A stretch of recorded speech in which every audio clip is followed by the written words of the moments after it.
and warthogs. Nice to see a leopard there as well.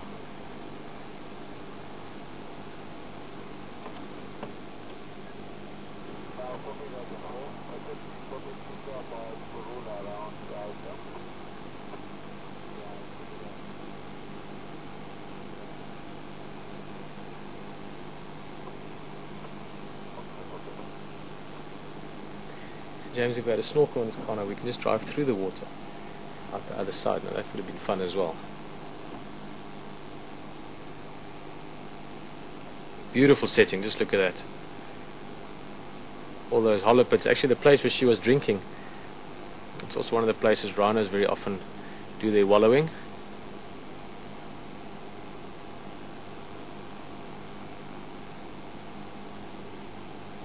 I'll just watch her for a bit. I don't expect her to lie down for too long. She's just had a good drink, so she maybe just wants that water to settle down in the stomach a bit. And obviously, as you can see there, a bit of grooming.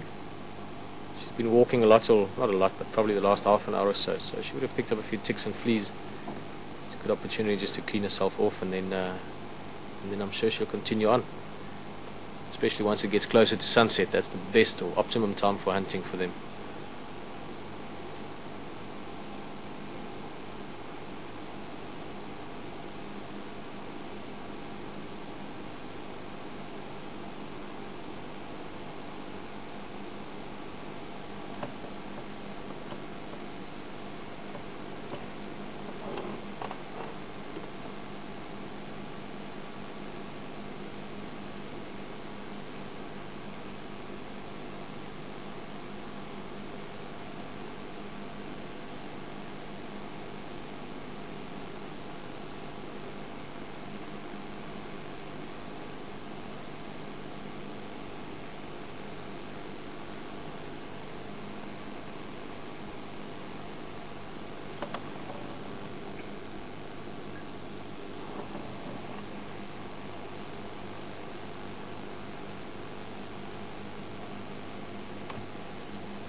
Like all cats, leopards spend quite a lot of time cleaning themselves. And I've almost never seen a leopard look dirty. The only times I've seen a dirty leopard is right after or during a kill, when they actually get blood on them from the actual kill, or the sort of feeding soon after the kill. But even then, once that has happened, they normally clean themselves quite a bit before they start feeding. So they're always clean.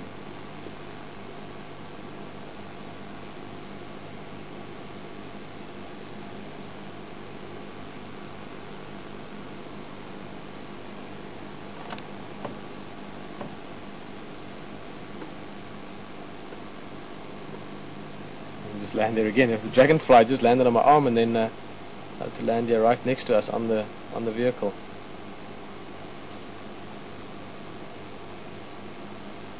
That's a female dragonfly. If you look at the very tip of the abdomen, the back of the tail there, that little horn-like protrusion, that's what she uses to deposit the eggs with. Look at those eyes. But that's what all the male dragonflies say to her. You've got such beautiful eyes. Amazing design. Yeah, it's pretty radical. Compound eyes as well, so she's got thousands of small eyes creating one big eye, essentially, the same as flies. Let's look at the patterns as well on the thorax, or that, call it the shoulders if you want, where the wings attach. Similar patterns to what's on the eye as well. Wow. That's just in case you're wondering about Karula. She's just lying still at the moment. She's not doing anything. As soon as she moves a muscle, or alternatively, as soon as the dragonfly flies away, we'll get back to her.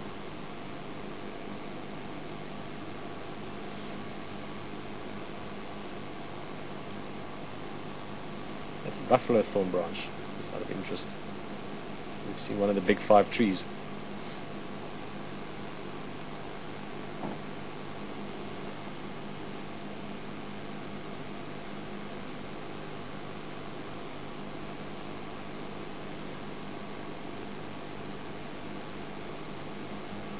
Shangaan word for lying down and sleeping.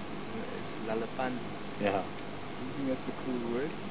Lalapanzi, yeah, no, it's got a nice ring to it. Or lala. Lala is sleep, lalapanzi is essentially Hansi is down, so lalapanzi is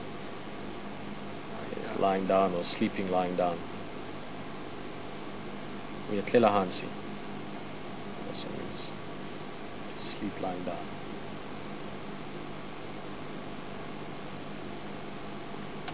Interesting because in English you refer to La La Land. Yeah. So it's almost like there's a sound significance in it.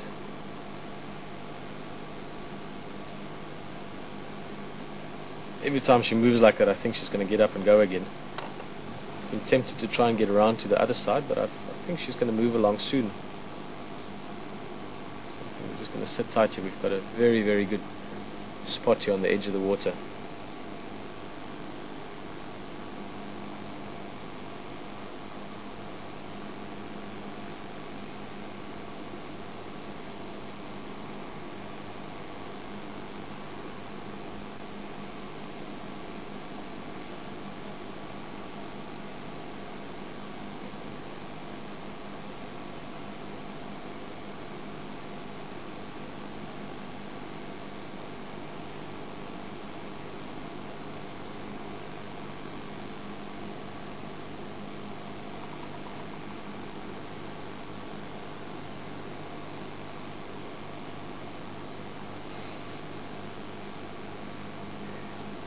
Look at the dragonfly around her as well, right there by her back leg.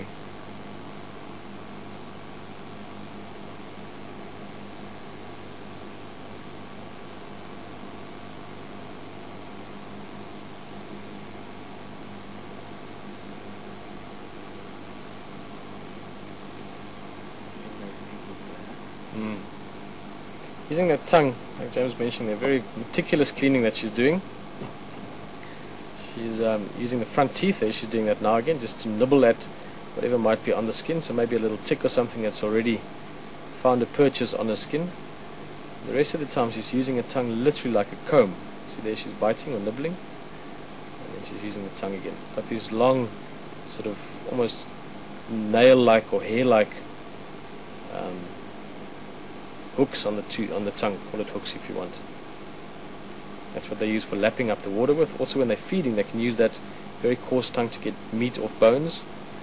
And a very, very important use for it as well is this.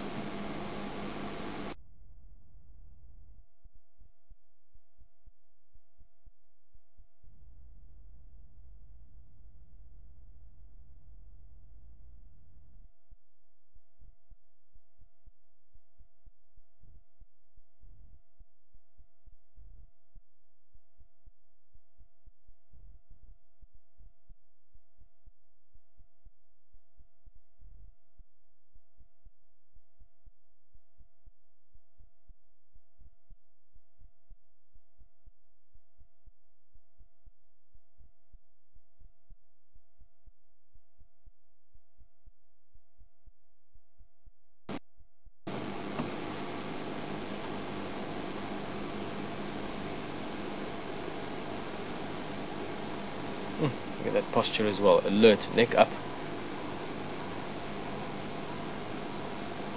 Just assessing the environment, assessing the surroundings.